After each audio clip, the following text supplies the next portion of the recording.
নাহমাদুহু ওয়া নুসাল্লি আলা রাসূলিহিল কারীম।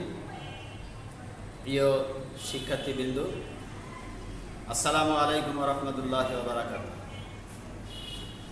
আজকে আমরা অনলাইন ক্লাসের অষ্টম শ্রেণীর ইসলাম ও নৈতিক শিক্ষা বিষয়ের দ্বিতীয় অধ্যায়ের ইবাদত সম্পর্কে আলোচনা করব।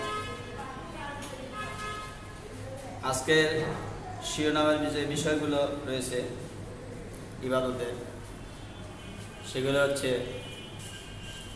ইবাদত কি, ইবাদত কেন করতে হয়, ইবাদতের শাব্দিক অর্থ কি, আর এই বিষয়ে পার্ট 1 এবং 2 এর সংক্ষিপ্ত আলোচনা করব। আমরা প্রথমেই ইবাদত সম্পর্কে জানব। ইবাদত আরবি শব্দ, এর অর্থ হচ্ছে দাসত্ব এবং আনুগত্য করা। কার দাসত্ব, কার আনুগত্য করা, এ বিষয়ে আমাদের সুস্পষ্ট ধারণা থাকা দরকার। সেটি হচ্ছে আল্লাহর দাসত্ব ও আনুগত্য স্বীকার করে তার আদেশ পালন ও নিষেধ বর্জন করে জীবনযাপন করাকে ইবাদত বলে। মূলত ইবাদতের আরও কিছু সংজ্ঞা রয়েছে। সেটি হচ্ছে আল্লাহর যত আদেশ রয়েছে সেগুলো পালন করা এবং আল্লাহ রাব্বুল আলামিন যেগুলো নিষেধ করেছেন সেগুলো বর্জন করার নামই সংক্ষিপ্ত আকারে ইবাদত বলা হয়। তো এই ইবাদত অধ্যায়ের যে কয়টি বিষয় রয়েছে তার মধ্যে ইসলামের যে 5টি স্তম্ভ রয়েছে সেই 5টি স্তম্ভের 4টি স্তম্ভ সম্পর্কে আলোচনা করা হয়েছে। তার মধ্যে একটি রয়েছে নামাজ, যাকাত, হজ এবং রোজা। মূলত এই বিষয়ে এই 4টি বিষয়ের সমন্বয়ের নাম হচ্ছে ইবাদত। আল্লাহ রাব্বুল আলামিন এই পৃথিবীতে যত মাখলুকাত সৃষ্টি করেছেন, সমস্ত মাখলুকাত সৃষ্টি করেছেন মানুষের দাসত্ব, গোলামি এবং কল্যাণের জন্য। আর আল্লাহ রাব্বুল আলামিন পৃথিবীর সমস্ত মানুষকে সৃষ্টি করেছেন তার দাসত্ব, গোলামি করার জন্য। আল্লাহ রাব্বুল আলামিন এ বিষয়ে কোরআন শরীফে ঘোষণা করেছেন, ওমা খালাকতুল জিন্না ওয়াল ইনসা ইল্লা লিয়াবুদুন। আমি মানুষ এবং জিনকে সৃষ্টি করেছি দাসত্ব এবং গোলামি করার জন্য। তো এই অধ্যায়ের প্রথম পার্টে ইবাদতের যে বিষয়টি রয়েছে সে হচ্ছে যাকাত। আমরা জানি যাকাত ইসলামের অন্যতম একটি স্তম্ভ। যাকাত আরবি শব্দ, এর অর্থ হচ্ছে বৃদ্ধি করা, পবিত্রতা, পরিচ্ছন্নতা ইত্যাদিকে যাকাত বলা হয়। এগুলো হচ্ছে আবিধানিক অর্থ। আর ইসলামী পরিভাষায় ধনী ব্যক্তিদের নিসাব পরিমাণ সম্পদ থাকলে নির্দিষ্ট একটি অংশ গরিব এবং অভাবী লোকদের মধ্যে বিতরণ করে দেওয়ার নামই হচ্ছে যাকাত। এই যাকাত শব্দের এক অর্থ হচ্ছে পবিত্রতা। এটা এই কারণে যে যিনি যাকাত দিয়ে থাকেন, যাকাত দেওয়ার ফলে আল্লাহ তাআলা তার মালটাকে পবিত্র করে দেন।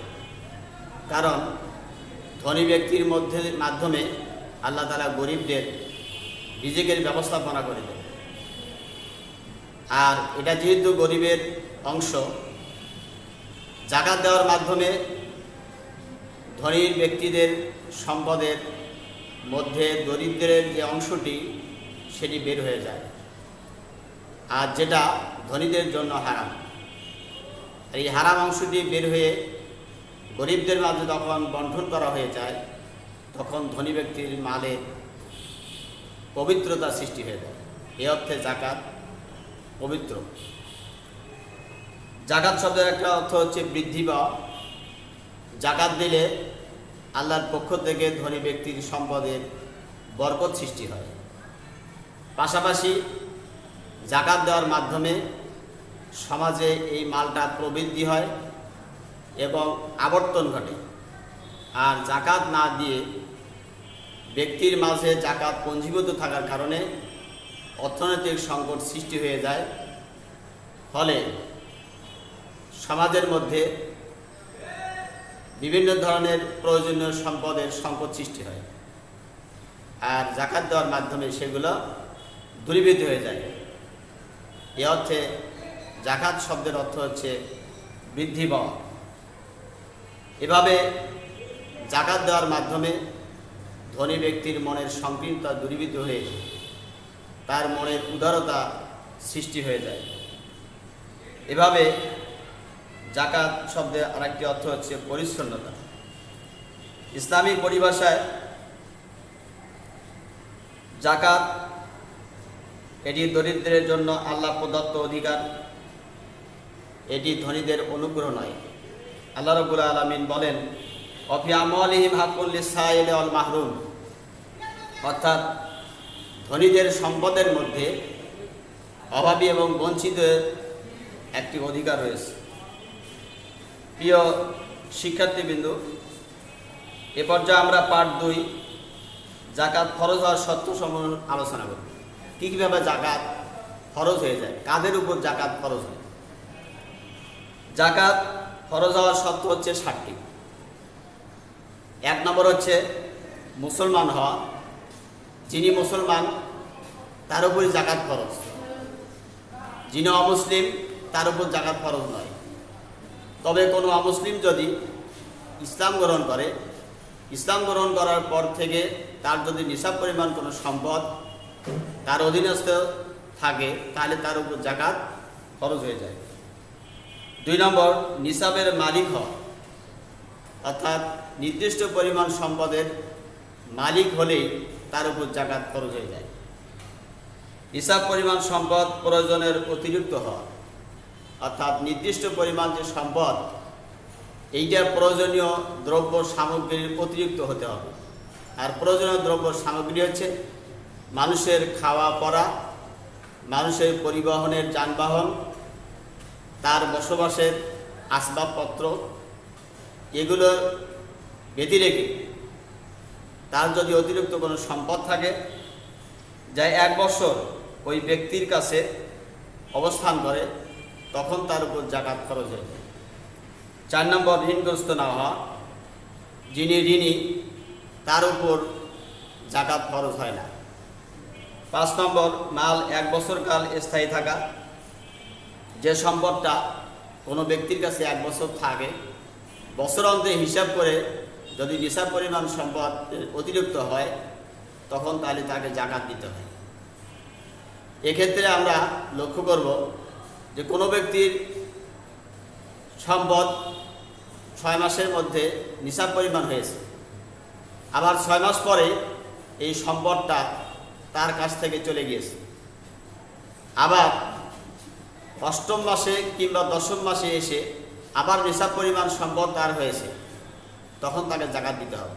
অর্থাৎ নিসাব পরিমাণ যে সম্পদ, এই সম্পদটা দীর্ঘ 1 বছর যদি তার হাতে থাকে, বছরান্তে হিসাব করার পরে তার প্রয়োজনীয় দ্রব্য সামগ্রী, তার জীবন চাহিদার যে সম্পদগুলো রয়েছে, এই সম্পদগুলোর অতিরিক্ত যদি সম্পদ থেকে থাকে, তাহলে তার উপর জাকাত ফরজ হবে, অন্যথায় তার উপর জাকাত ফরজ হবে না।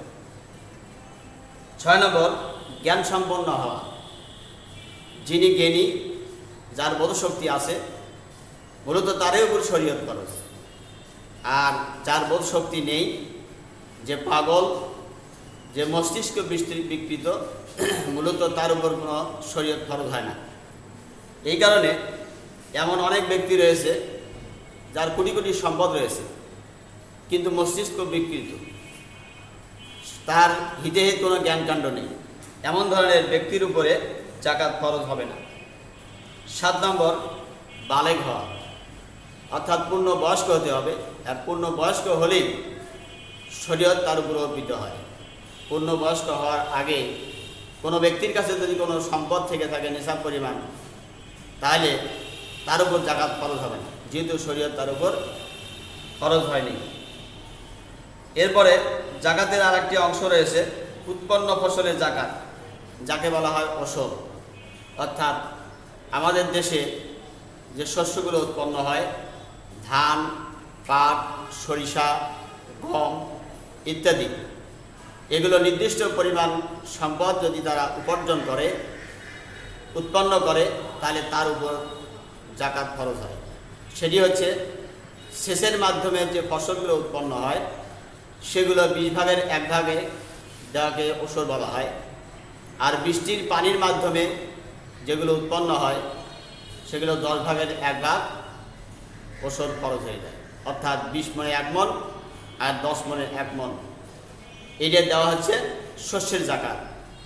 স্বর্ণ, রৌপ্য, নগদ মূল্য, নগদ কোনো টাকা, ব্যবসায়ী পণ্য যেরকম জাকাত খরচ, তদ্রূপ উৎপন্ন শস্যের জাকাতও খরচ হয়ে যায়।